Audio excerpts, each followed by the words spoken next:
The leader of the nation's largest general farm organization is joining us, Bob Stallman, who is a Texas rancher and a rice producer, and actually wrapping up his time as presidency of AFBF. We'll talk about that in just a little bit. But that's coming, but there's a whole lot of work left to be done, and you know what? Your plate's still very full. Well, it is. In fact, a lot of the guys are telling me that I can't leave till I fix everything. I'm not sure I can guarantee that, but we're working hard. All right, let's get to it. First thing is probably the last thing is kind of the first thing now. TPP, Trans-Pacific Partnership. What's your feel? Is this thing going to pass? Well, I think ultimately it will, just because it's a good agreement. It creates jobs. It's good for our economy. And, you know, it's going to be good overall for America's farmers and ranchers. Anytime we can open up markets into that part of the world, that growing middle class there, and we're well positioned to supply it, you know, that's a good thing for American agriculture. We have to look at the numbers yet, which we're doing right now, to determine the specific impact and determine our, quote, official support. But no trade agreement's perfect. But this one with these countries, I think it's good for U.S. One of the things that you'll be noted for in your time at Farm Bureau is the fight on regulations and how it's affected America's farm and ranch families. Still a lot of work to be done there. This WOTUS thing is still kind of hanging out there. Well, absolutely. The biggest threat to American agriculture for now and in the future, I think, is overregulation by government, driven by a society that doesn't understand much about agriculture. The WOTUS rule put in place by the EPA is clearly an overreach. It goes far beyond what was ever intended by Congress when it passed the Clean Water Act. Frankly, it goes beyond what the Supreme Court has said. Now, EPA's willing to go beyond that, and then it's up to us to challenge it and take them back. We're doing it on the legislative front. We're doing it in the courts. Talk about the mood in D.C. We always like to talk about that, but there's been some slight changes, but we're also getting ready to turn the calendar to the silly season to find a new president and also elect Congress yet once again, a third of the Senate. Are we seeing a little bit more willingness to move some of these things forward? Maybe on an incremental basis, because I think Congress maybe has the message that what they've done in the past isn't being well accepted by the general population, and that always concerns them because that's votes.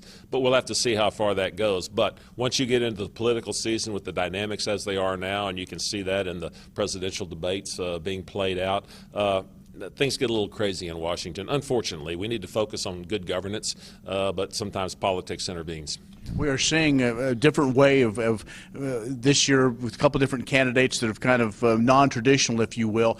Talk about the importance of agriculture producers, farmers and ranch families being involved in the process, even now this early on. Well, I can't emphasize enough the importance of being involved. You know, unfortunately, a lot of farmers and ranchers say, our farm organization will take care of that. Somebody else will do that. I don't, really want to take the time. I don't know what I should talk about or say to candidates or elected members.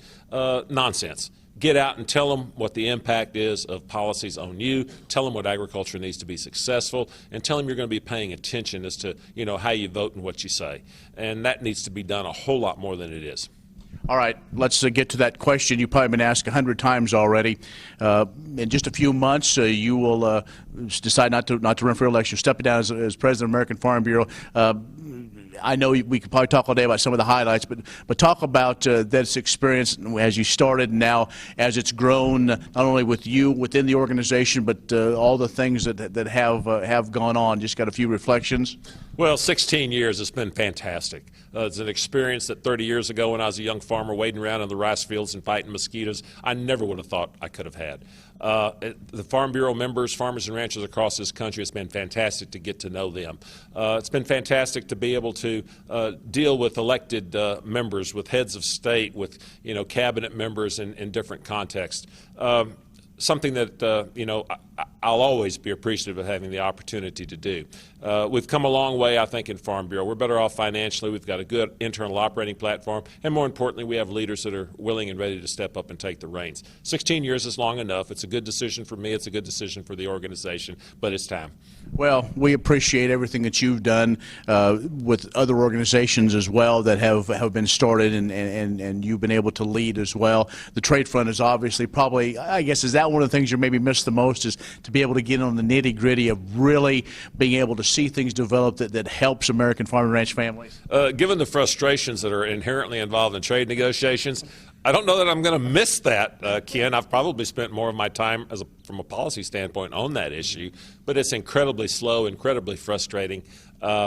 And so I appreciate our trade negotiators who have the patience to do that. But, you know, the reality is all of these issues are difficult to work on. They're a challenge. But we've had some successes. We need to have more. And the next person will be able to carry on. Mr. President, thanks a lot. Again, thanks for your leadership. Thank you, Ken.